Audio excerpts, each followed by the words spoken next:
Gold trusted gold buyers మీరు తాకట్టు పెట్టిన బంగారాన్ని విడిపించి ఈ రోజు ఉన్న మార్కెట్ ధరకు కొనబడను. నమస్కారం, వెల్కమ్ టు ఐ డ్రీమ్. ధర్మ మార్గం విత్ విజిత కార్యక్రమానికి స్వాగతం.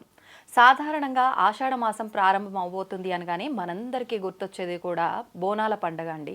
ఈ బోనాల పండుగ ఆషాఢ మాసం మొదలవ్వక కొన్ని రోజుల ముందరే ఇదంతా కూడా దీనికి సంబంధించిందంతా కూడా కార్యక్రమాలు మొదలు పెడుతూ ఉంటారు. ఈ మాసం అంతా కూడా చాలా ఆడంబరంగా అట్టహాసంగా ఈ ఉత్సవాల్ని జరుపుకుంటూ ఉంటారు. అయితే మనకు బోనాలు అనగానే గుర్తొచ్చేది జోగినీలు, శివసత్తులు, పోతురాజులు. వీళ్ళు లేని ఈ ఉత్సవం అనేది అసలు కంప్లీట్ అవ్వదనే చెప్పాలి. ఏంటి అసలు ఈ బోనం ఏంటి, ఎందుకు ప్రత్యేకించి ఆషాఢ మాసంలోనే జరుపుకుంటాము, వీళ్లకు ఈ బోనాలకి సంబంధించిన అసలు ఏంటి అవినాభావ సంబంధము, వీళ్ళు లేనిది ఎందుకు ప్రాధాన్యత ఉండదు, ఇలాంటి మరిన్ని విషయాలు అడిగి తెలుసుకుందాం. ప్రస్తుతం మనతో పాటు ఉన్నారు గురుస్వామి బాలరాజ్ ముదిరాజ్ గారు. ఇప్పుడు వారితో మాట్లాడేద్దాం. నమస్కారం అండి. నమస్కారం అమ్మ. శ్రీ గురుభ్యో నమః.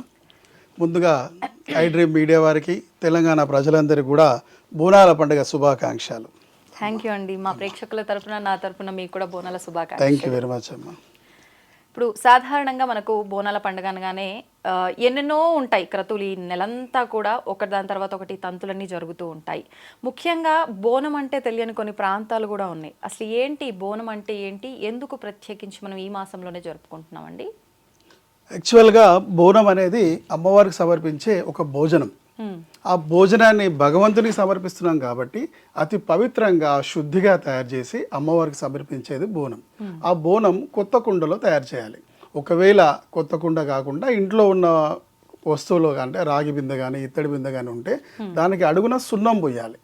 ఆ సున్నం పోయడం వల్ల ఏంటంటే అది శుద్ధి అవుతుంది. ఉన్న ఇంట్లో పాత్రలు కూడా సున్నం పెడితే అది శుద్ధి అవుతుంది అన్నమాట. అంటే కొత్తగా అయినట్టు సమానం. ఆ తర్వాత పవిత్రంగా పరమాన్నం కానీ, మనం తినే మామూలుగా తెల్లన్నం కానీ, పచ్చకూర, ఊరెలు, పూరెలు, బెల్లము, వీటన్నిటిని కూడా ఒక భోజనం రూపంలో ఆ ఇస్తరాకులు పెట్టి ఆ బోనంలో పెడతాం. తర్వాత దాన్ని అందంగా అలంకరిస్తాం. పసుపు, కుంకుమ, చందనంతో అలంకరిస్తాం.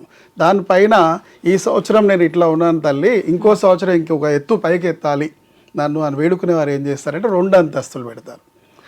ఈ 2వ అంతస్తులో ఆ 2వ అంతస్తులో శాఖ అంటే చింతపండు, ఉల్లిగడ్డ ఇలాంటివన్నీ పిసికి ఒక శాఖ తయారు చేస్తారు. దానిపైన మళ్ళీ ఒక దీపం పెడతాం. అది గండ దీపం అంటాం.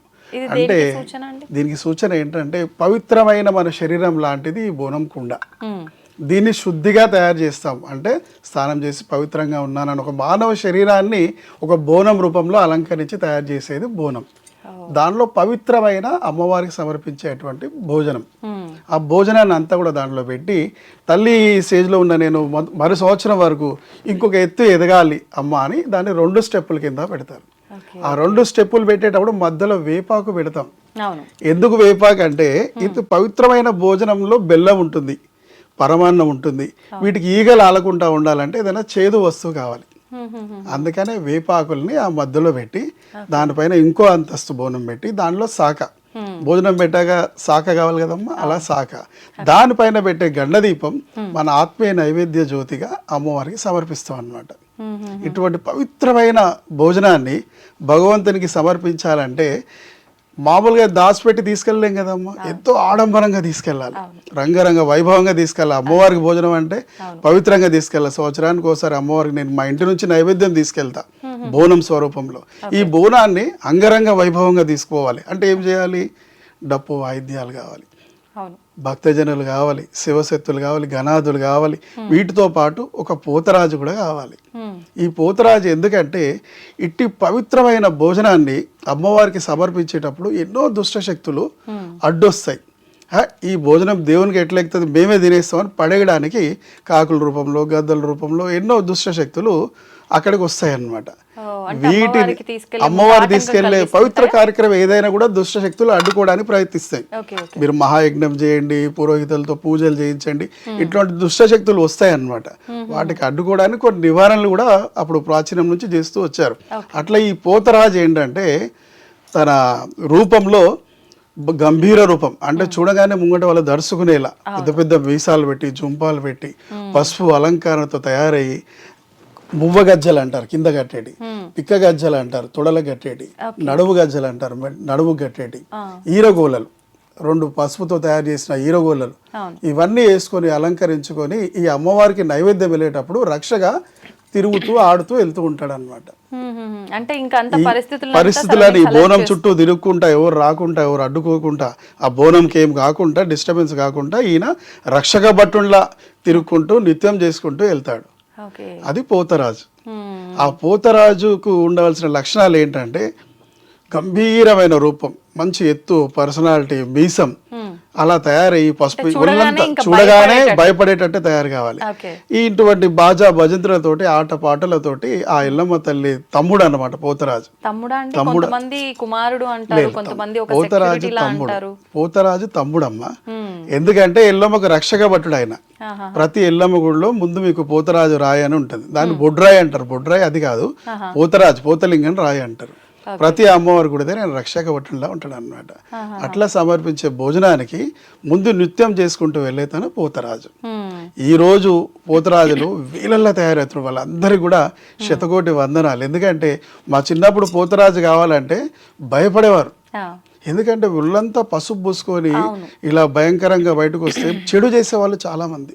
అంటే ఏ రకంగా చెడు అంటే ఒక మామూలుగా పెళ్లి కుమారుని చేస్తే పసుపు పెడితేనే బయటికి వెళ్ళనియరు. తోడ పెళ్లి పిల్లగాని ఎంబడి పెడతారు, ఒక చాకు ఎంబడి పెట్టి, కత్తి ఎంబడి పెట్టి, నాన్న ఒంటరిగా ఎక్కడికి వెళ్ళకు అంటారు. అంటే ఒళ్ళంతా పసుపు ఉండి బయటికి వస్తే ఎవరికన్నా ఏదైనా దుష్ప్రయోగాలు చేయడానికి అవకాశం అన్నమాట.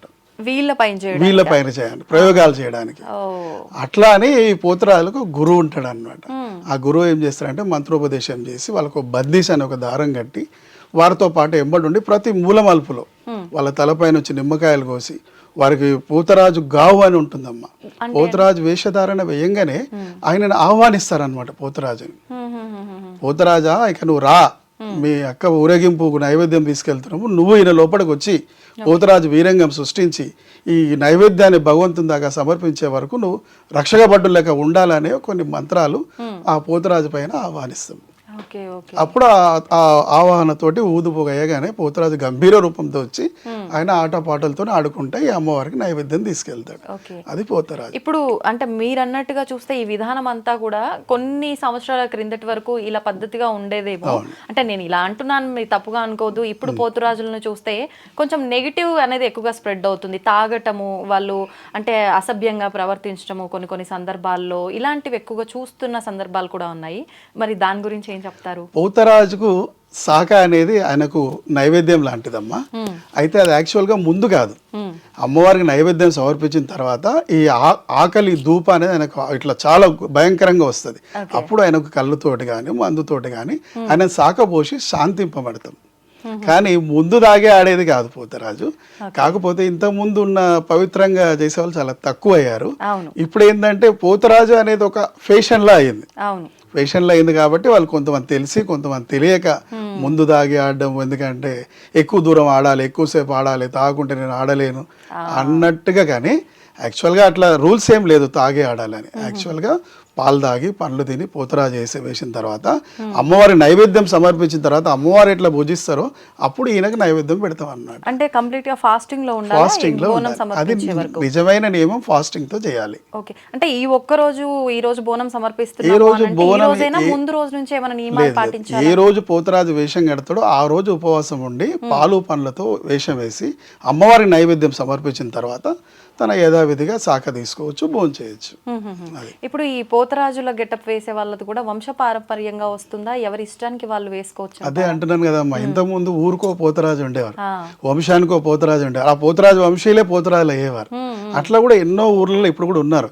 ఇప్పుడున్న పోతరాజులు ఎట్లా అంటే కొంచెం ఫ్యాషన్ గా వచ్చారు. అరే నేను కూడా పోతరాజు అయితే నలుగుట్ల నాకు కూడా పేరు వస్తుంది అన్నట్టుగా వాళ్ళు ఒకరికొకరు వచ్చి తయారవుతున్నారు, ఆడుతున్నారు. మంచిదే, భక్తి పారవశ్యం పెంచుతున్నారు. పోతరాలే నృత్యాలు చేస్తూ కొంచెం వేస్ట్ మార్గాలకు పోకుండా, అంటే దుర్వ్యసనాలకు పోకుండా ఒక భక్తి మార్గంలో వస్తున్నారు. కాబట్టి వారందరూ కూడా నేను ధన్యవాదాలు తెలియజేస్తున్నా. అమ్మవారి సేవలో భాగం పంచుకొని మీరు పోతరాజులు అవుతున్నారు, మిమ్మల్ని చూసి ఇంకో పోతరాజు అవుతుంది, చాలా మంచిది.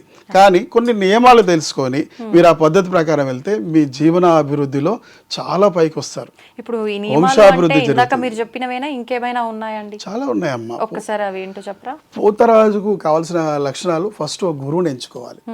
గురువు దగ్గర ఉపదేశం తీసుకొని ఆ పద్ధతులు ఏంటి, ఆ మంత్ర జపం చేసుకోవాలి. ఒక ఆషాఢ మాసం అంతా కూడా ఆ గురు మంత్రం జపం చేసుకొని ఆ గురు సేవలో లీనమై గురు మార్గంలో నడిస్తే మంచి అభివృద్ధి చెందుతాడమ్మా.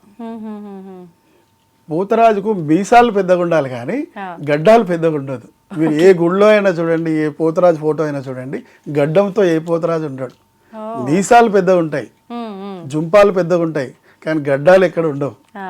కొంతమంది తెలియక పేషెంట్గా గడ్డంతో పోతరాలు తయారవుతున్నారు, కానీ నియమం ప్రకారం మీసాలు పెద్దగా ఉండాలి, జుంపాలు పెద్దగా ఉండాలి, గడ్డాలు అవసరం లేదు పోతరాజుకి.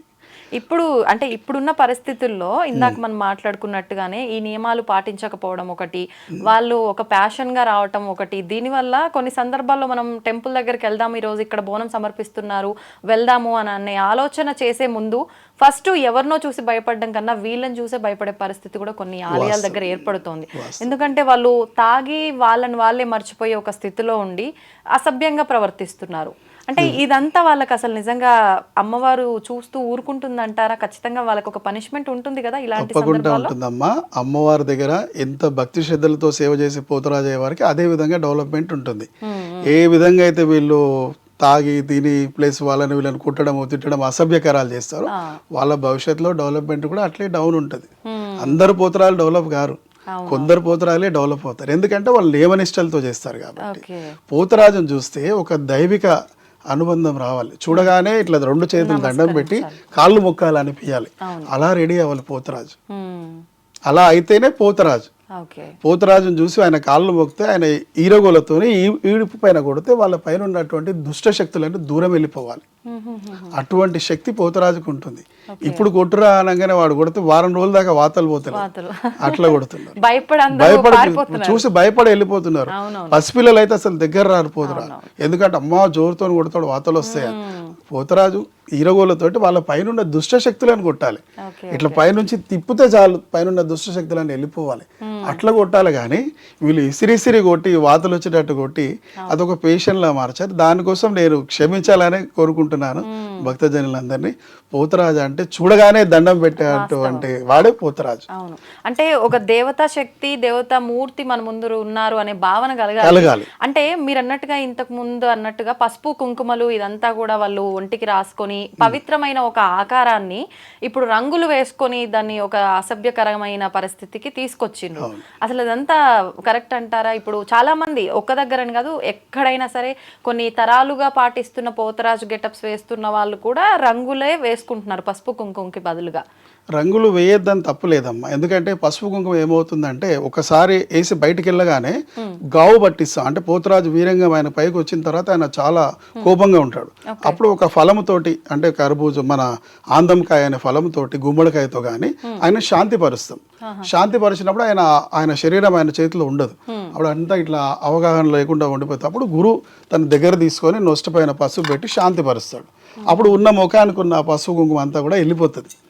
తర్వాత అసలు పోతరాజులే కనిపిస్తలేడు, పోతరాజు పసుపు కుంకుమ వెళ్ళిపోతుంది అనే ఉద్దేశంతో రంగులు వాడమన్నారు. ఆ రంగులు ఎట్లా వాడాలి చూస్తే పోతరాజే కనిపించాలి, రాక్షసుడు కనపదు. రాక్షసుడిలా వేసుకోవద్దు, పోతరాజులా మీసం వేసుకో, పోతరాజులా కళ్ళు పెట్టుకో, పోతరాజులా బొట్టు పెట్టుకో, వాటి కలర్స్ వాడమన్నాం అంతే. మీరు చాలా మంది పోతరాజులో చూస్తే చాలా తక్కువ మంది అలా మల్లన్న వేషధారంలో కనిపిస్తారు మీకు పోతరాజులు. అది నిష్ఠ అన్నమాట. మొట్టమొదటి రంగులు వేయడం మొదలుపెట్టిరు మన అంబర్పేట్ మల్లన్న టెంపుల్ పోతరాజులు. వాళ్ళు మల్లన్న రూపమే వేస్తారు, వాళ్ళు పనులు పెద్ద పెట్టడం కానీ రాక్షసుల్లా తయారవడం కానీ అలాంటివి ఏం చేయరు. కేవలం మల్లన్న స్వరూపంలో మీసాలు, మల్లన్న స్వరూపంలో బొట్టు పెట్టి రెడీ అవుతారు. అది శ్రేష్టత. చూడగానే దేవుడు కనబడాలన్నమాట, రాక్షసుడు కాదు. పసిపిల్లలు కూడా పోతరాజును చూస్తే భగవంతుడు కనిపించాలి, అలా రెడీ అవ్వాలనేది నియమం. ఇప్పుడు రెడీ అవుతున్న వారంతా ఫ్యాషన్ ఎక్కువ రంగులు పెట్టి ఎక్కువ వేషాధారం చేస్తే వీడియోగ్రాఫర్స్ ఫోటోగ్రాఫర్స్ ఎక్కువ ఎడిట్ అవుతారు. పిల్లలంతా కూడా ఈ పోతరాజు రాక్షసులు లెక్కుంటారు, ఆ చూడగానే భయమైందిరా అట్లా ఇట్లా అనుకుంటారన్న ఉద్దేశంతో తయారవుతున్నారు. కానీ నియమం అది కాదు. పోతరాజు తయారైతే ఏ రంగాన్ని వేసుకో తప్పులేదు, దేవుళ్ళలా కనబడాలి. అంటే నువ్వేం చేసినా అక్కడ ఒక పవిత్రత తప్పులేదు. ఇప్పుడు కొన్ని దగ్గరలో చూస్తుంటాం కళ్ళు కూడా వైట్ కలర్ లో పెట్టేసి, నిజంగా పోతరాజు గెటప్లో అదొక భాగమా? అది చాలా తప్పమ్మా. కళ్ళు పాడైపోతాయి అది పెట్టడం వల్ల. ఫ్యాషన్ కోసం పెడుతున్నారు వాళ్ళు, కానీ అది అలా పెట్టడం వల్ల కళ్ళు పాడైపోతాయి. వాళ్ళకి తెలియదు అట్లా ఏదో పేషెంట్ కోసం వేస్తున్నారు. అది పోతరాజు నియమంలో కళ్ళు గుడ్డు పెట్టుకోవడము, రాక్షసులా రెడీ అవ్వడము, గడ్డం పెంచి పోతరాజు అవడం, ఈవెన్ సంకల ఎంటికలు కూడా ఉండనియమమ్మా పోతరాజు. ఎందుకంటే నువ్వు ఇట్లా లేపి ఆడేటప్పుడు నీ సంఖ కనబడుతుంది, అక్కడ కూడా వెంట్రుకలు ఉండొద్దు అనే ఉద్దేశంతో వాళ్ళని క్లీన్ అండ్ నీట్గా తయారు చేస్తాం. అది పోతురాజు నియమం. పోతురాజు తయారయ్యే ముందు కూడా తనకు శుద్ధిగా స్నానం చేపించి ఒక పెండ్లి కుమారుని తయారు చేసినట్టు తయారు చేస్తాం. ఎందుకంటే నీ పైకి ఆ అమ్మవారు తమ్ముడు వస్తున్నాడు, అప్పుడు నువ్వు ఎట్లా ఉండాలి, చాలా పవిత్రంగా ఉండాలి. ఆయనకు లంగోటు కడతాం. పోతురాజు వేషధార వేసిన తర్వాత మళ్ళీ ఆయన వేషధార తీసే వరకు 1 నంబర్ కూడా వెళ్ళకూడదు. అంత పవిత్రంగా తయారు చేస్తాం పోతురాజు. అప్పుడు అంత పవిత్రంగా ఉండాలంటే తన ఆ భక్తి మార్గంలో ఉంటే ఆ పవిత్రత వస్తుంది. పోతురాజు దగ్గరికి వెళ్ళి దెబ్బ కొట్టించుకుంటే నా దరిద్రం పోయింది అనే వాళ్ళు ఎంతో మంది ఉన్నారు. కానీ ఇప్పుడు దెబ్బ కొడితే వాతలు పడ్డారు, 4 రోజులు అని అంటే చాలా ఎక్కువ అయిపోయారు. అంటే ఇటువంటి వాటి వల్ల కూడా జనాల్లో కొంచెం మూఢనమ్మకాలు ఎక్కువైపోతున్నాయని కూడా చెప్పొచ్చు. మూఢనమ్మకం కాదమ్మా, భయం పుడుతుంది. భయము వేస్ట్, ఇదంతా ఏముంది, వాడు తాగుతాడు, తాగేది 2 దెబ్బలు అనే ఒక ఆలోచనలో ధోరణిలోకి వెళ్ళిపోతున్నారు. ఇప్పుడు కూడా మీకు ఓల్డ్ సిటీలో కొంతమంది పోతురాజులు అవుతారు, వాళ్ళు ఆడడానికి అవకాశమే ఉండదు. అంత జనాలు వాళ్ళ చుట్టుముట్టు, వాళ్ళతో దెబ్బలు తినాలి, మా దరిద్రం పోవాలి, మా పైన ఉన్న దుష్టశక్తులు పోవాలని తన్నులు తినడానికి వస్తారు. అంటే వాళ్ళంతా నిష్టగా చేస్తారు. కాబట్టి అలాంటి పోతురాజులు చాలా మంది ఉన్నారు.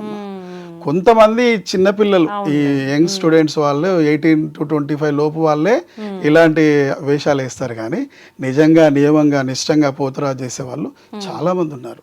ఓకే, ఇప్పుడు మీరు ఇందాక అన్నట్టుగా అంటే రంగులు వేసుకోవచ్చు, తప్పు లేదన్నారు. కానీ మనం వేసుకోవాల్సిన ఏదైనా పౌడర్లు ఇలాంటి వాటిలోనే చిన్న తేడా జరిగితే రకరకాల ఇన్ఫెక్షన్లు వస్తూ ఉంటాయి. మరి ఈ రంగులు ఇవన్నీ వేసుకొని ఒక్క రోజుతో పోయేది కాదు, ఇది నెలంతా ఎన్నోసార్లు వేసుకోవాల్సి వస్తుంది. దానివల్ల స్కిన్ ఎలర్జీస్ లాంటివి ఇబ్బందులు, దానివల్ల మీరు మళ్ళీ ఇబ్బంది పడే అవకాశాలు ఏర్పడుతూ ఉంటాయి. ఎందుకంటే అది మొత్తం ఆయిల్ పెయింట్ ఉంటుంది కాబట్టి ఒక 1 వీక్ వరకు కొంచెం ఇబ్బంది ఉంటుంది. ఆ తర్వాత అదే రీసెట్ అవుతుంది. కాకపోతే అక్కడ అమ్మవారి ఉత్సవంలో మేము గంభీరంగా కనబడాలి అన్న ఉద్దేశంతో వాళ్ళు అమ్మవారి సేవలో భావంగా వాళ్ళు అలా తయారవుతున్నారు. వారు భక్తికి మెచ్చుకోవాలి. అవునవును. అంటే మామూలుగా ఒక పట్టీలు ఒక జత కొంచెం హెవీగా ఉన్నాయి వేసుకుంటేనే మోయలేనంత ఇబ్బందిగా అనిపిస్తుంది. అలాంటిది పై నుంచి కింద వరకు గజ్జలు అని రకరకాల వస్తువులు వేసుకుంటారు కాబట్టి కొంచెం ఇబ్బంది. 10 కేజీల బరువు ఉంటాయి అమ్మ. 10 కేజీలు ఉంటుంది. మువ్వలు, పిక్క గజ్జలు, నడుము గజ్జలు, ఈరగోలలు, మెడలు వేసుకునే పూసలు. అంటే ఎవరి అంటే వాళ్ళ శరీర స్తోమతను బట్టి వాళ్ళు చూస్ చేసుకుంటారా? ఎవరు వేసుకున్నా అంత వెయిట్ మోయాలి, ఎవరు వేసుకున్నా అంత వెయిట్ మోయాల్సిందే. 10 కేజీలు మొత్తం సామాన్ అంతా 10 కేజీలు ఉంటుంది. అందుకే అప్పుడు పోతురాజులు అంటే బలంగా దృష్టిగా ఉండేవారే పోతురాజు వేసేవారు. పోతురాజు వేయడానికి తను ఎంతో శ్రమ చేసి సంవత్సరం అంతా తయారయ్యేవాడు. పోతురాజు అయితే ఇట్లా ఆడితే పోతురాజు కనబడాలని. ఇప్పుడు గంభీరత లేదు, పిల్లలందరూ తయారవుతున్నారు, చాలా భక్తి పెంచుతున్నారు. కాబట్టి మేము వాళ్ళందరూ ప్రోత్సహిస్తాము, వాళ్ళ ఓపికకి మెచ్చుకుంటాం. కానీ వారందరికీ ఇచ్చే సూచన ఏంటంటే వేషం వేయండి, రంగులు వేయండి, కాకపోతే చూస్తే దైవత్వం కనబడేలా రెడీ అవ్వండి.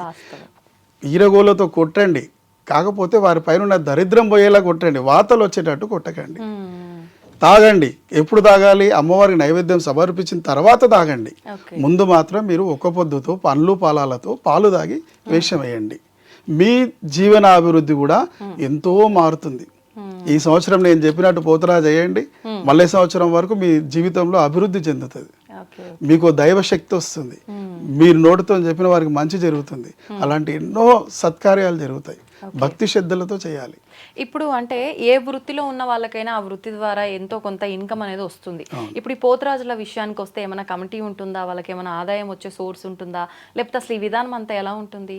యాక్చువల్గా పోతురాజులది అసోసియేషన్ ఉంది మేడం, కాకపోతే ఎక్కడ ఆ అసోసియేషన్ ని అందరూ పాటించట్లేదు. ఎందుకంటే ఏ వీధికి ఆ వీధి పోతురాజు గురువు ఉంటాడు, ఆయన శిష్య బృందం ఉంటుంది, ఆ సిస్టమ్ ప్రకారంగా వాళ్ళు నడుస్తున్నారు. యాక్చువల్గా పూర్వకాలంలో పోతురాజులు అంటే ఒక వంశీయులు వేసేవారు, చాకలి వాళ్ళు, అట్లా కొన్ని కులస్తులు, కొన్ని ఏరియాలో ముదిరాజులు, కొన్ని ఏరియాల్లో బెస్తవాళ్ళు, అట్లా వాళ్ళు వేసేవారు పోతురాజులు. ఇప్పుడు ప్రతి కులస్తులు పోతురాజులు అవుతున్నారు. ఇక వారికి భగవంతుడు అనుగ్రహం కలగాలనే కోరుకుంటాం. కానీ నియమ నిష్టలతో చేసుకుంటే మీ జీవితంలో అభివృద్ధి చెందుతుందని నేను పోతురాలకు తెలియజేస్తున్నాను. ఓకే ఓకే, అంటే ఎంతసేపు ఉన్నా మనం పాటించాల్సింది ఒకటి, మనం చాలా భక్తితో నిష్టతో ఏం చేసినా కూడా చేస్తే బాగుంటుంది. పోతురాజు చేసేవాళ్ళు పోతురాజులే వేయాలి, వేరే వ్యాపారాలు చేయొద్దని ఏమి లేదమ్మా. మీ జీవితంలో మీరు చేసుకునే వృత్తులన్నీ కూడా చేసుకోవచ్చు, మీ కులధర్మాలు అన్నీ చేసుకోవచ్చు.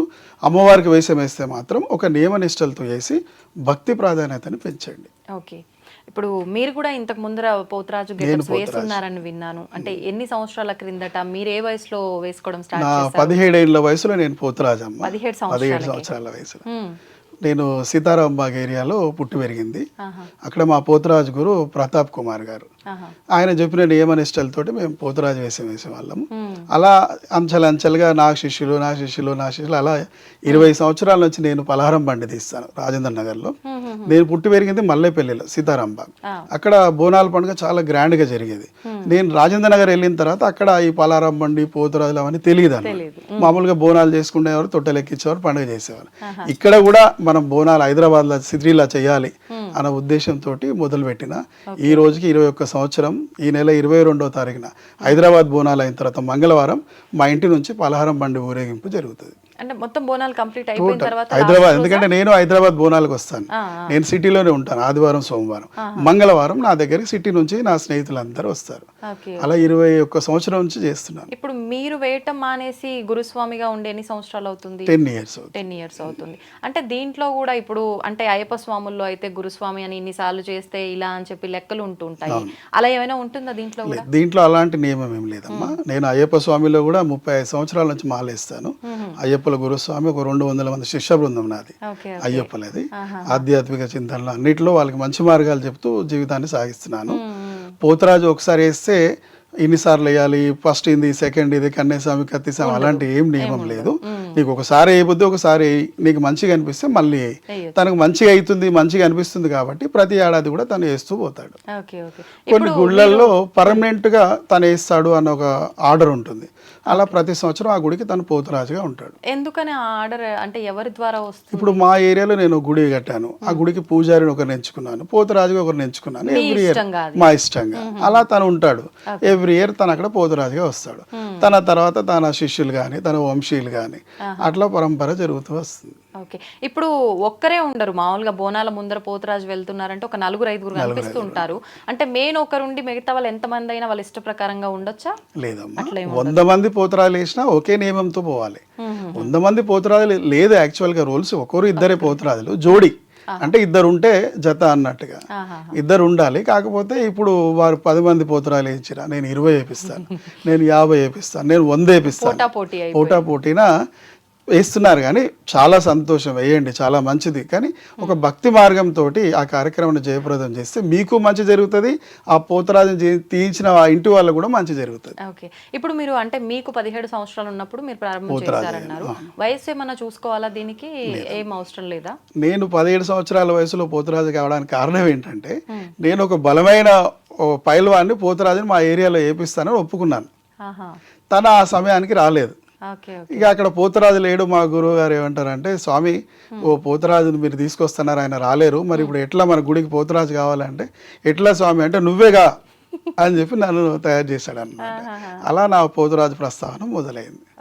అంటే అప్పటికే మీరు గురువు దగ్గర నుంచి మంత్రం తీసుకోవడం అన్ని జరిగినాయా? మా గురువు లైన్ లోనే ఉన్నాను కాబట్టి నేను వేరే వాళ్ళకి నేను రికమెండ్ చేశాను. ఆ సమయానికి తను రాలేని వల్ల మా గురువు గారు ఏం చేశారంటే, నువ్వే పోతురాజుగా, అట్లా నా పోతురాజు ప్రస్తావన మొదలైంది.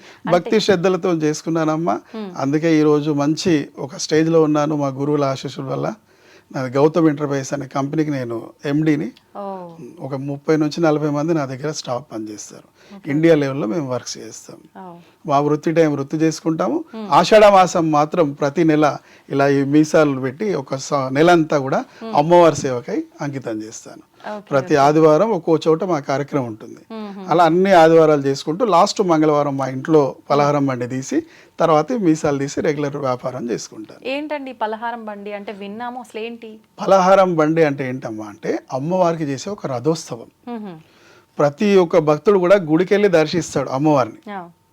తల్లి స్వరూపంలో ప్రతి ఒక్కరు కూడా గుడికి వెళ్ళి దర్శిస్తారు. కానీ అమ్మవారు గ్రామదేవత, ఆమె తల్లి స్వభావం. అరే ఏడాదంతా కూడా నా దగ్గరికి వస్తారు కదా, ఒకసారి మిమ్మల్ని అందరినీ నేను పలకరిస్తా అని ఇంటింటికి పోయి అందరూ మంచి చెడులు అరుచుకునే ఉత్సవమే ఈ పలహారం బండి ఊరేగింపు కార్యక్రమం. ప్రతి ఇంటి దగ్గరికి రథం వెళ్ళగానే సాకబెట్టి, అమ్మ మా ఇంటికి వచ్చావా తల్లి, మమ్మల్ని చల్లగా చూడని సాకబోసి అమ్మవారికి సాగనంపుతారు అన్నమాట. అంటే ఆ రథంలో అమ్మవారి ఉత్సవ మూర్తులు ఉంటారు. ప్రతి దేవాలయానికి ఒక ఉత్సవ విగ్రహం ఉంటుంది. ఆ ఉత్సవ విగ్రహం తోటి పలహారం బండి ఊరేగింపు చేస్తారు. అలా ప్రతి దేవాలయానికి ఒక ఉత్సవ రథం ఉంటుంది అనమాట. ఓకే. నేను ఇంట్లో నిలుపుకున్నాను అమ్మవారిని, ఉత్సవ విగ్రహాన్ని నిలుపుకున్నాను. ఆ ఉత్సవ విగ్రహానికి కళ్యాణం చేసి ప్రతి సంవత్సరం కూడా అట్లా ఊరేగింపు చేస్తాను. అది పలహారం బండి ఊరేగింపు. ఇప్పుడు మీ ఇంట్లో ఉన్నది ఏ అమ్మవారు? గోల్కొండ జగదాంబ అమ్మవారు. జగదాంబ అమ్మవారు. అంటే అలా ఇంట్లో నిలుపుకోవచ్చు అంటారా? మా ఇంట్లో మా మిస్సెస్కి అమ్మవారు వస్తారు, అట్లా ఆమెకు పీఠం కూర్చోబెట్టాలి. అట్లా పూజా మందిరాలుగా తయారు చేసి పీఠం వేసి కూర్చోబెట్టుకున్నాం అన్నమాట. Okay okay. అంటే మామూలు వాళ్ళైతే నిలుపుకోవడం అది అందరికీ సాధ్యం కాదు. దేవుడు వచ్చే వాళ్ళు ఎవరైనా కూడా ఇంట్లో పీఠం నిలుపుకుంటారు. ఆ పీఠంలో ఉత్సవ విగ్రహాలు పెట్టుకొని ఘటాల రూపంలో కూడా వాళ్ళు ఊరేగింపు చేస్తారు. ఓకే. ఇప్పుడు ఈ ఘట్టం అంటే చూడ్డానికి అయితే అంటే రంగులు రంగులుగా లేదంటే పూలతో అలంకరించినట్టుగా పైన ఒక చిన్న అమ్మవారి రూపులాగా కనిపిస్తూ ఉంటుంది. అసలు ఏంటి ఈ ఘట్టం అంటే? ఇప్పుడు పలహారం బండి అనేది వ్రతం.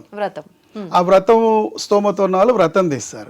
ఇప్పుడు శివశక్తులు ఉన్నారనుకోండి, వాళ్ళు వ్రతం తీసేంత వాళ్ళకి శక్తి లేకుంటే ఒక ఘటం రూపంలో అమ్మవారిని తయారు చేస్తారు. ఒక బిందెని అలంకరించి ఆ బిందెలో ఒడిబియ్యం పోసి పైన అమ్మవారి చిత్రపటం పెట్టి ఒక ఘటం రూపంలో తయారు చేసి అమ్మవారిని తలపైన ఎత్తుకొని పోతారు అన్నట్టు. అంటే వాళ్ళు రథం తీసే స్తోమత లేక శక్తి లేక అమ్మవారితో ఘటం తయారు చేసి తలపైన ఎత్తుకొని ఊరేగిస్తారు. ఏ విధంగా అయితే అమ్మవారు ప్రతి ఇంటికి వెళ్ళి అందరు మంచి చెడు అరుచుకుంటది అన్నాను కదా, ఆ విధంగా ఈ ఘటం రూపంలో గుడి ఘటం అని కూడా ఉంటుంది అన్నమాట. రథం కాకుండా ఘటం కూడా ఉంటుంది. ఈ ఘటంతో వెళ్ళి ప్రతి ఇంటికి వెళ్ళి ఆమె వాళ్ళు మంచి చెడులు అరుచుకొని వారి దీవెనలు ఇచ్చి వస్తుంది అనమాట. ఈ శివసత్తులు ఏం చేస్తారంటే ఆ ఘటాన్ని తలపైన ఎత్తుకొని ఊరేగింపుగా తీసుకొచ్చి వాళ్ళ ఇంట్లో దేవతని వారి ఇంట్లో దేవతని ఘటం లెక్క ఎత్తుకొని తీసుకొచ్చి అమ్మవారు ఊరేగింపు చేస్తారు. అది ఘటోత్సవం. అంటే ఇప్పుడు గుడి ఘట్టం అన్నారు కదా, ఇప్పుడు కూడా అంటే ఇది గుడికి సంబంధించిన మొత్తం ఆ వీధుల్లో తిరుగుతుంటారా? ఎలా ఉంటుంది ఇదంతా? గుడికి సంబంధించిన ఘటము మన బోనాల పండుగ అంటే ఒక వారం రోజుల ముందు చేసే వాళ్ళు కొంతమంది, నెల రోజులు చేసే ముందు కొంతమంది. ఆ గుడి ఘట్టం కూడా తనకు సంబంధించిన ఆ గ్రామం మొత్తం కూడా ఆ ఘటాన్ని తిప్పుకుంటూ వస్తారు.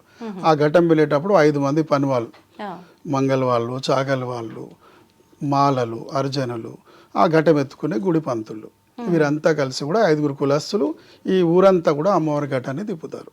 ఓకే. అంటే ఇప్పుడు మీరు చెప్పిన ఈ కులాలను బట్టి నాకు ఒకటి అడగాలనిపించింది, మరి తప్పో ఏమో తెలియదు కానీ మిగతా అంటే ఆలయానికి సంబంధించిన విశేషాలు కానివ్వండి, పూజలు, అమ్మవారి క్రతువులు, వీటన్నిటిలో ఈ ప్రత్యేకించి కొన్ని కులస్తులకి ఎక్కువగా ప్రయారిటీ ఉండదు. కానీ ఈ ఆషాఢ మాసం గ్రామ దేవతల విషయానికి వచ్చేసరికి ఎక్కువగా కుమ్మరి వాళ్ళ దగ్గర నుంచి ప్రతి ఒక్కరికి అంటే చిన్న చిన్న వృత్తులు చేసుకునే వాళ్ళ దగ్గర నుంచి చిన్న చిన్న కులాల దగ్గర నుంచి కూడా ఎక్కువ ప్రాధాన్యత ఉంటుంది. ఎందుకనండి? దీనికి ఏమైనా రీజన్ ఉందా? సింపుల్ అమ్మా, ప్రతి ఒక్క కులస్తునికి ఒక్కొక్క వృత్తి ఉంది. అమ్మవారు ఉత్సవం చేయాలంటే అన్ని కులస్తుల వాళ్ళకి కలుస్తేనే ఆ ఉత్సవం అవుతుంది. కుమ్మడి వాడికి ఉండ తేవాలి, కంచెర వాడు గజ్జలు తేవాలి, అట్లనే సాకర్ వారు డ్యూటీ తేవాలి, మంగళ వాళ్ళు వాయిద్యాలు తేవాలి, మోదిరాజులు పోతురాజులు అవ్వాలి, సాకల వాళ్ళు పోతురాజులు అవ్వాలి. అట్లా అన్ని కులస్తుల వాళ్ళు కలిసి చేసేదే ఉత్సవం అన్నమాట. ఈ ఆషాఢ మాసం నుంచి మొదలై శ్రావణ మాసం వరకు మనం తెలంగాణలో ఈ బోనాల పండుగ చేస్తాం. అలా మన దేశమంతా కూడా బోనాలు ఉంటాయి. కాకపోతే ఒక్కొక్క రాష్ట్రంలో ఒక్కొక్క రకంగా అమ్మవారి నైవేద్యం సమర్పిస్తారు. అంటే బోనం అంటేనే భోజనం ఎట్లయితే అన్నామో ఆ భోజనాన్ని సమర్పించేదే బోనం. మనం బోనం అంటాము, వాళ్ళు రకరకాల పేర్లతో అమ్మవారికి నైవేద్యాన్ని సమర్పిస్తారు. పవిత్రమైన భోజనాన్ని అమ్మవారు సమర్పిస్తున్నాం కాబట్టి తలపైన ఎత్తుకొని తీసుకెళ్తాం. ఓకే. ఇప్పుడు పోతరాజుకి అమ్మవారికి ఏంటి రిలేషన్ అనేది మనం మాట్లాడుకున్నాం. అసలు ఎందుకు ఈ గెటప్ వేయాలి ఏంటి? మరి ఈ శివసత్తులు, జోగినీలు వీళ్ళు కూడా ఎక్కువ ప్రయారిటీ ఉంటుంది. జోగిని ఖచ్చితంగా మొదటి బోనం తనే తీసుకెళ్లాలని చెప్పి కొన్ని ప్రాంతాల్లో ఇవన్నీ కూడా వింటూ ఉంటాము. వాళ్ళు ముందర బోనం ఎత్తుకొని నాట్యం చేస్తూ వెళ్తుంటేనే వెనకాల మిగతా వాళ్ళంతా రావటము, ఇలాంటివి చాలా చూస్తూ ఉంటాం. వీళ్లకు ఈ బోనాలకి ఉన్న సంబంధం ఏంటంటే, వాస్తవంగా చెప్పాలంటే మొదటి బోనం జోగిని ఎత్తేయాలని ఎక్కడా శాస్త్రం లేదు. ఓకే. ఫస్ట్ బోనం వాళ్ళు కుమ్మరి వాళ్ళు, సాకల వాళ్ళు ఎక్కిస్తారు. దాన్ని మైల బోనం అంటారు. వాళ్ళు ఎక్కించిన తర్వాతనే అన్ని కులస్తుల వాళ్ళు ఎక్కిస్తారు. అంటే అది వాళ్ళ ఇంటి నుంచి వండుకొని వాళ్ళ ఇంటి నుంచి. ఇప్పుడు కొన్నిసార్లు ఊరంతా తిరిగి వాళ్ళు అన్ని ఇళ్లలోంచి బియ్యం తీసుకొచ్చి వండుతారంటారు. అది ఆ సాంప్రదాయం అది వేరే అమ్మ. ఇప్పుడు కుటుంబంలో 4 పిల్లలు ఉంటారు. నాన్నని భోజనాన్ని పిలుస్తారు, అమ్మని భోజనాన్ని పిలుస్తారు. ఒక్కో కొడుకు ఒక్కో రోజు పిలిస్తే ఒక్కో ఇంట్లో ఒక్కో రోజు భోజనం చేస్తారు. అదే అందరు కలిసి ఒక రోజు భోజనం పెడుతున్నాం డాడీ మమ్మీ అంటే ఎంత ఆనందపడతారు. అలా ఆ తల్లిదండ్రుల స్వభావం భగవంతుంది కాబట్టి ఇంటింటి నుంచి ఇంత బియ్యం తెచ్చి బోనం చేసి అన్నదానం చేస్తున్నాం అంటే అక్కడ భగవంతుడు ప్రసన్నంగా ఉంటాడు. జోగినీలు బోనం అమ్మవారికి ఇష్టం. ఎందుకు ఇష్టం అంటే వాళ్ళు తన జీవితాన్ని అమ్మవారికి సమర్పించారు.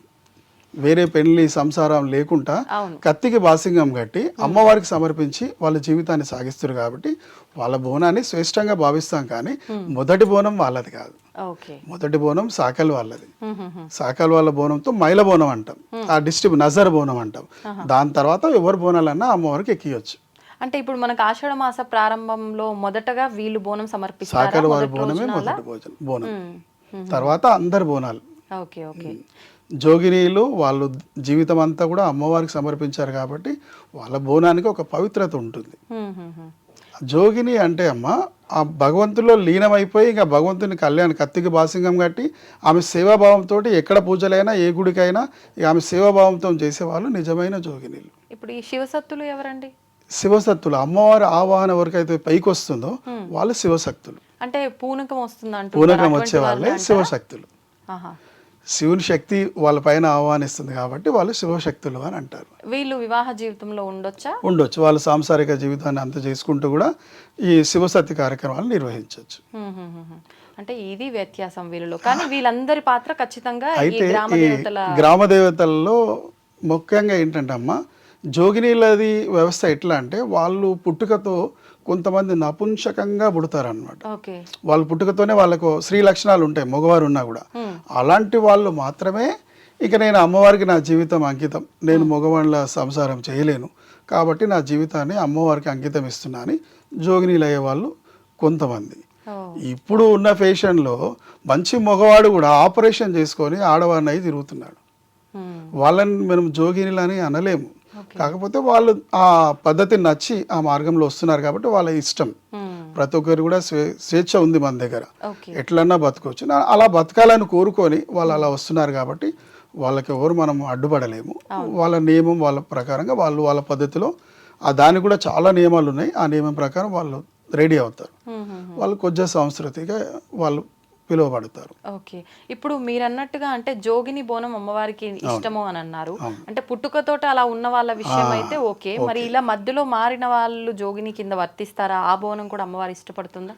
అది వాస్తవంగా చెప్పలేము. ఎందుకంటే ఇక ఇప్పుడు చూడ్డానికి అందంగా ఉంటే జోగిని ఈమె బోనం అంటే చాలా ఇష్టం అన్నట్టుగా పబ్లిసిటీ అవుతుంది. కానీ అందం కాదమ్మా ఆడ.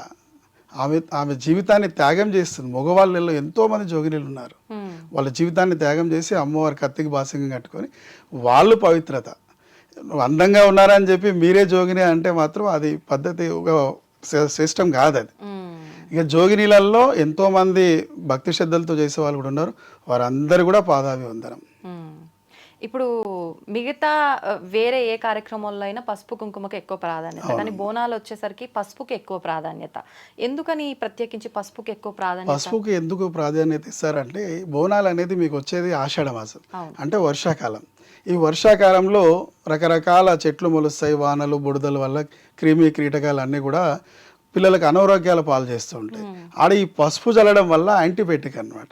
ఈ పసుపుతో అంతా కూడా శుద్ధి అయిపోయి అందరూ మంచిగా ఉండాలనే ఉద్దేశంతో పసుపు ఎక్కువ వాడతారు. ఓకే. ఇప్పుడు అంటే మనం ఇంత చేసేది అమ్మవారికి బోనం సమర్పించేది మనం ఖచ్చితంగా ఏదో ఒక కోరికతోటి, అంటే అమ్మవారికి భోజనం తీసుకెళ్తున్నాం అనే కాన్సెప్ట్ ఒకటైతే మా మనసులో ఈ కోరిక ఉంది, లేదు మేము ఇప్పుడు ఉన్న దానికన్నా ఇంకా వృద్ధిలోకి రావాలని ఒక ఆలోచనతోటే ప్రతి ఒక్కరం ఏం చేసినా కూడా. అయితే ఇప్పుడు ఇలా తీసుకెళ్తున్న ఈ విధానంలో కొన్నిసార్లు బోనాలు కింద పడిపోవడము, అది అంటే తొక్కిసలాటలో కావచ్చు, కొన్ని సందర్భాల్లో ఇలా అవుతూ ఉంటుంది. మరి దీన్ని అపశకునంగా భావించాలంటారా? ఎలా తీసుకోవచ్చు అంటారు? బోనం తీసుకెళ్లేటప్పుడు అపశకనం జరగకూడదనే ఈ కుటుంబ సభ్యులందరూ చుట్టూ ఉండి పవిత్రమైన నైవేద్యాన్ని దేవునికి సమర్పిస్తూ ఉంటారు. ఇది గుంపుగా వచ్చినప్పుడు ఇంకా ఎక్కువ డిస్టర్బెన్స్ కావద్దనే ఉద్దేశంతోనే ఈ పోతురాజులను పెడుతున్నాం. ఒకవేళ పొరపాటున లైన్ ఎక్కువ ఉండి కానీ రష్ ఎక్కువ ఉండి కానీ కింద జారినా కూడా అమ్మవారు భూమి మీద పడ్డా కూడా ఆమె నైవేద్యంగా స్వీకరిస్తుంది. అలాంటి దానికి ఏం అపశకనాలు అనుకోవద్దు. మీరు కావాలని పడేయలేదు కాబట్టి, పొరపాటున పడితే కూడా అమ్మవారు భూదేవి కాబట్టి మీ బోనాన్ని స్వీకరిస్తుంది, మిమ్మల్ని చల్లగా దీవిస్తుంది. అంటే ఇంకా మళ్ళీ మనం బోనం సమర్పించాలి. ఇంకా సమర్పించినట్టే. ఇప్పుడు టెంకాయ తీసుకొని టెంపుల్కి వెళ్తాం, ఎల్లెలోపే పడిపోయి పగిలిపోయిందంటే దేవునికి ఎక్కినట్టే. అది గుడిలోకి వెళ్ళి నా చేతితోనే కొట్టాలని లేదు కదమ్మా. పంతులు గారికి ఇచ్చేస్తాం, పంతులు గారు కొట్టి నైవేద్యం ఎక్కిచ్చేస్తాం. నీ మనసులో ఆమెకు సమర్పణ చేస్తే చాలు. ఆమె నువ్వు బోనం ఎత్తుకునేటప్పుడు ఆమెకు సమర్పించడానికి ఎత్తుకున్నావు. ఆ పబ్లిక్ లో రెస్ట్ లో పొరపాటున జారినా కూడా మీరు ఎటువంటి చింత చెందే అవసరం లేదు. ఆమెను మీ బోనాన్ని అమ్మవారు స్వీకరించినట్టే. ఎందుగలదు అందు లేదన్నట్టు భూదేవి రూపంలో కూడా అమ్మవారు ఉన్నది. మీ బోనాన్ని స్వీకరించినట్టే అనుకోవాలి, బాధపడొద్దు. ఓకే. వీలైనంత మట్టుకు జాగ్రత్తగా తీసుకెళ్లే ప్రయత్నమే చేయాలి. అవును. ఇప్పుడు అంటే అమ్మవారికి బోనాలు ఒక్కటే కాదు, బోనాలతో పాటు చీర, సారె అని చెప్పి, వడిబియ్యం అని చెప్పి రకరకాలుగా తీసుకెళ్తూ ఉంటారు. అంటే ఒక ఆడపడుచులా భావించి అమ్మవారిని తీసుకెళ్తుంటారా? ఏమైనా రీజన్? పూర్వకాలంలో ఆడవాళ్ళు, మన ఇంటి ఆడపిల్ల మన ఇంటికి రావాలంటే కొన్ని ఆమెల దూరం నడిచి వచ్చేదన్నమాట. అంటే ఎడ్ల బండ్లు కట్టుకొని కానీ నడిచి కానీ, అలాంటి అప్పుడు ఇలాంటి సౌకర్యాలు లేవు కాబట్టి రవాణా సౌకర్యాలు, నడిచి వచ్చేవారు. అయితే ఆడపిల్ల ఇంటికి వస్తే మళ్ళీ ఇంటికి పోయేదాకా ఏం తింటదిరా, ఇంత బియ్యం పోసి కట్టి అనేవారు అనమాట. ఆ పద్ధతి స్టార్ట్ అయింది ఒడి బియ్యం. అంటే బియ్యము, మధ్యలో వండుకోవడానికి పప్పు, చింతపండు, అట్లనే కట్టుకోవడానికి బట్టలు, కొంచెం దక్షిణ అలా పెట్టి పంపేవారు అనమాట. అమ్మగారింటికి పోతే బియ్యం పోసుకొనే రావాలి, అప్పటి పద్ధతి. అదే ఆనవాయితీగా ఇప్పుడు అందరికి రవాణా సౌకర్యాలు ఉన్నాయి కాబట్టి ఏ పండుగ చేసినా ఆడపిల్లకు బియ్యం పోయాలరా అని అట్లా ఆచారంగా వస్తుంది. అంటే నీళ్లు పోసే ఒక పాత్రని గంగా ఆలయం అనేవారు. ఇంట్లో ప్రతి ఇంట్లో కూడా ఒక పాత్ర పెట్టి ఒక మూలన నీళ్లు పోసి పెడితే గంగా ఆలయం అనేవారు. ఇప్పుడు అది గంగాలం అయింది. అంటే పోయంగా పిలుపులో మారిపోయి గంగాలం అయింది. గంగాలం అంటారు. అట్లనే ఈ ఒడిబియ్యం అనేది ఏంటంటే ఆడపిల్ల ఇంటికి వస్తే మధ్యలో వండుకొని తినడానికి ఆమెకు ఒక సార కట్టియాలన్నమాట. అది ఒడిబియ్యం. అట్లనే అమ్మవారు మన ఇంటికి వస్తుందంటే ఆడపిల్ల వచ్చినట్టే కదా. అందుకే ఆమెకు కూడా రకరకాలుగా చీరలు, వస్త్రాలు పెట్టి ఆమెకు ఒడిబియ్యం పోసి సమర్పిస్తాం. అమ్మ, మా ఇంటికి వచ్చిన తల్లి ఒడిబియ్యం స్వీకరించి నన్ను చల్లగా దీవించు అంటే అప్పుడు అందులోకించి మళ్ళీ 5 పిడికల బియ్యం పెడుతుంది. ఈ 5 పిడికల బియ్యం తీసుకుంటే మీ ఇంట్లో ఎప్పుడు కూడా భోజనానికి ఇబ్బంది ఉండొద్దు అని దీవెనార్తి బియ్యం అంటారు దాన్ని. ఇప్పుడు అంటే సాధారణంగా మన తెలంగాణ ప్రాంతంలో ఎక్కువ ఈ బోనాల ఉత్సవం అనేది చాలా బాగా జరుపుకుంటారు. అంటే మిగతా ప్రాంతాల్లో అసలు బోనాల కాన్సెప్ట్ అనేది ఉందా లేదా అనేది కూడా ఒక క్వశ్చన్ మార్కే. మన హైదరాబాద్లోనే ఒక్కొక్క ఆలయంలో ఒక్కొక్క రకంగా కూడా చేస్తూ ఉంటారు. ప్రత్యేకించి అంటే గోల్కొండలో ఒక రకంగా అని ఇట్లా వారం వారం, అంటే అది ముందు నుంచి అలా ఉందా లేదంటే ఇప్పుడున్న పరిస్థితుల రీత్యా మనం అలా జరుపుకుంటున్నామా? యాక్చువల్గా మన తెలంగాణ రాష్ట్రం అంటే అప్పుడు అంతా నవాబులు వెళ్ళేవారు. నవాబులు వెళ్ళేవారు అంటే తెలంగాణ రాష్ట్రం అంతా కూడా రాజధాని హైదరాబాద్. హైదరాబాద్లో అప్పుడు నవాబు ఉండేది గోల్కొండ కోట. అది గొల్లల కోట. యాక్చువల్గా కాకతీయుల వంశీయులో నిర్మించింది. ఆ గొల్లల కోట పైన అమ్మవారు వెలిసారనమాట, గోల్కొండ ఎల్లమ్మ. అక్కడ నుంచి ఆ సంప్రదాయం మొదట రాజగారి ద్వారా అక్కడ కార్యక్రమం చేస్తే ఎండింగ్ కూడా అక్కడే. అని ఆషాఢంలో మొదటి వారం గురువారం వస్తే గురువారం, ఆదివారం వస్తే ఆదివారం. ఏ ఫస్ట్ వారం గురువారం వచ్చినా ఆదివారం వచ్చినా మొదటి వారంతో మొదలవుతుంది. ప్రతి గురువారం ప్రతి ఆదివారం అమ్మవారికి బోనాలు సమర్పిస్తారు గోల్కొండ కిల్లలో. అక్కడి నుంచి అలా మొదలైన ఈ బోనాల కార్యక్రమం మన పక్క రాష్ట్రమైనటువంటి పక్క ప్రదేశం సికింద్రాబాద్, లష్కర్ అని, లాల్ దర్వాజా అని, అట్లా ఈ చుట్టుముట్టు అన్ని ప్రాంతాల్లో కూడా బోనాల కార్యక్రమాన్ని నిర్వహిస్తూ వస్తారు.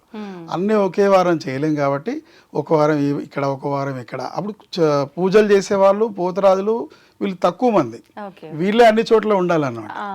సో అన్ని చోట్ల ఒకేసారి కుదరదు కాబట్టి వాళ్ళు ఒక్కో చోట చేసుకుంటూ ఈ సాంప్రదాయాన్ని తీసుకొచ్చారు. ఇప్పుడు ప్రతి గల్లీకి, ప్రతి వీధికి బోనాల పండుగ ఉత్సవాలు జరుగుతున్నాయి. ఇప్పుడు మెయిన్ పెద్ద దేవాలయాలు ఏమున్నాయో అదే దేవాలయాలకు బోనాలు జరిగేటి. ఊరంతా కూడా అదే గుళ్ళకి వెళ్ళేవారు. ఇప్పుడు గల్లీకి ఒక గుడి, వీధికి ఒక గుడి, ఎట్లా కొత్త వీధులు రెడీ అయ్యాయో వీధికి ఒక గుడి కట్టడం మొదలు పెట్టారు. ఆ గుడికి మా బస్తీ, మా పూజారి, మా బోనం, మా ఘట్టం అన్నట్టుగా అలా వేలల్లో సృష్టించారు అన్నమాట. ఇప్పుడు ఈ బోనాలకు సంబంధించిన ఈ విధానంలోనే చాలా రకాల విధానాలు పాటిస్తూ ఉంటారు. ఇందాక మనం మాట్లాడుకున్నట్టుగా అందులోనే పటం అనే ఒక విధానాన్ని కూడా ఆచరిస్తుంటారని చెప్పి విన్నాం. ఏంటండి అసలు ఈ పటం అంటే? అమ్మవారి పటం అంటే అర్థం ఏంటంటే అమ్మా, ఒక అతిథిని ఇంటికి పిలుస్తాం. మన ఇంట్లో మామూలుగా అయితే ఒక చైర్ వేస్తాం, కొంచెం పెద్ద సాంప్రదాయం సింహాసనం వేస్తారు. మనకు అటువంటి శక్తి లేని వారు ఏం చేస్తారంటే అమ్మవారికి ఆ ఉన్న స్థలంని అలికి శుద్ధి చేసి అక్కడ రంగురంగులతో పటం అని వేస్తారు. ఆ పటంలో అమ్మని ఆహ్వానిస్తారనమాట. అంటే ఆమెకి ఇచ్చే ఒక సింహాసనం. అంటే ఒక రకంగా అది ముగ్గుతో కానీ పసుపు, కుంకుమ, రకరకాల రంగులతోటి ఒక ముగ్గు వేసి ఆ ముగ్గుని పటం అంటాం. ఆ ముగ్గులోకి ఆమెను ఆహ్వానిస్తాం అనమాట. అంటే ఒక అతిథి ఇంటికి వస్తే ఎటు మర్యాద చేయాలో అట్లా ఒక సింహాసనం అనమాట అది. ఆ పటం వేసి ఆ పటంలో అమ్మవారిని ఆహ్వానించి ఆమె కొలుపు చెప్పి మన కష్ట సుఖాలన్నీ ఆమెను అడుక్కొని తర్వాత మళ్ళీ ఆమె సాగనంపుతాం. ఇది ఏ రోజున జరుగుతుంది? ఇది అమ్మవారి కళ్యాణం చేసేవాళ్ళు, అమ్మవారిని ఆహ్వానించేవారు. ఇప్పుడు తొట్టెల ఊరేగింపు చేయాలి, ఆ తొట్టెల తెస్తున్నామంటే తొట్టెల కింద కూర్చోబెట్టలేం కదా, అక్కడ శుద్ధి గాలికి పటం వేసి అక్కడ తొట్టెలు కూర్చోబెడతాం. అట్లా ఈ పటం అనేది ఏంటంటే అమ్మవారికి ఒక ఇచ్చే సింహాసనం. ఆహ్వానంగా వచ్చిన అమ్మవారు మన ఇంటికి వచ్చినప్పుడు ఆమె కూర్చుని ఒక పవిత్ర స్థలం ఉండాలి. ఒక గెస్ట్ ఇంటికి వస్తే ఎట్లా మర్యాద ఇస్తామో దేవుడే మన ఇంటికి వస్తుండే ఆమెకు ఒక పవిత్ర స్థలం ఇవ్వాలి. అట్లా వేసేదే ఈ పట్టం అన్నమాట. ఈ వేసే ఆ ముగ్గు కూడా ప్రత్యేకించి ఇదే వేయాలని ఉంటుందా? ఎవరి ఇష్ట ప్రకారంగా వాళ్ళు పటం వేసుకోవచ్చు, రకరకాలుగా పటాలు వేసుకోవచ్చు. ఒక 4 మూలలో గీతలు గీసి 4 నిమ్మకాయలు కొబ్బరికాయలు పెట్టేస్తే అది శుద్ధి అయిపోయినట్టే. మధ్యలో అమ్మవారిని ఆహ్వానిస్తాం. అది పట్టం. ఇప్పుడు ఇది పండుగలు చేసేటప్పుడు అయితే సాధారణంగా అంటే ఎల్లమ్మ పండుగ ఇలాంటి పండుగలు చేసేటప్పుడు ఒగ్గు వాళ్ళు వేస్తూ ఉంటారు కదా, ఇది ఇప్పుడు ఇక్కడ ప్రత్యేకించి ఎవరు వేస్తుంటారు? ఒగ్గు వాళ్ళే వేస్తారు. ఒగ్గు వాళ్ళు వేస్తారు, లేదా తెలుసుకున్న గురువులు వేయచ్చు, ఆ పూజారులు వేయచ్చు, అమ్మవారు ఆహ్వానం వచ్చే వాళ్ళు ఎవరైనా వేయచ్చు. అమ్మవారు భక్తి కార్యక్రమం చేసే ఎవరైనా ఈ పటం వేసుకొని అమ్మవారిని ఆహ్వానించుకొని పూజ చేసుకోవచ్చు. దేవుని కళ్యాణం చేయాలి, ఇంట్లో అమ్మవారి కళ్యాణం చేయాలంటే మాత్రం కంపల్సరీ పని బాటల వాళ్ళు రావాలి, వాళ్ళు ఒగ్గు వాళ్ళు, వాళ్ళతోటి ఆ కార్యక్రమం చేపిస్తారు. ఆ పటంకి అర్థం ఏంటి చెప్పాను మీకు, అమ్మవారిని ఆహ్వానించి మన ఇంటికి వచ్చినప్పుడు సౌకర్యవంతమైన స్థలం ఆమెకి ఇవ్వాలి కాబట్టి ఆ పటంలో ఆమెను ఆహ్వానిస్తాం. అది కూడా అంటే ఒక రెస్పెక్ట్ తో ఒక పాజిటివ్ వైబ్ ఉండే రకంగా క్రియేట్ చేయడం మన సంస్కృతి సాంప్రదాయాల ప్రకారంగానే అనుకోవచ్చు. అంతే అమ్మ. మామూలుగా ఏ పూజా విధానాలు చేసినా ఏ భగవంతుని ఆహ్వానించినా వారికి ఒక ముగ్గేసి దాంట్లో పిలుస్తాం. అదే విధంగా పటం అన్నమాట. పటాన్ని కూడా మన అనుకూలంగా రంగులతో వేసుకొని అందంగా తయారు చేసుకొని అమ్మ నీకు స్థలం కేటాయించాము, మీరు వచ్చి ఇక్కడ కూర్చోవాలి అని ఆహ్వానిస్తామన్నమాట. అది పవిత్రమైన పటోత్సవం. ఓకే అండి, సంతోషం అండి, మంచి విషయాలు తెలియజేశారు. ధన్యవాదాలు. ధన్యవాదాలు. అందరికీ మరొకసారి బోనాల పండుగ శుభాకాంక్షలు. థ్యాంక్ యూ అండి. Thank you.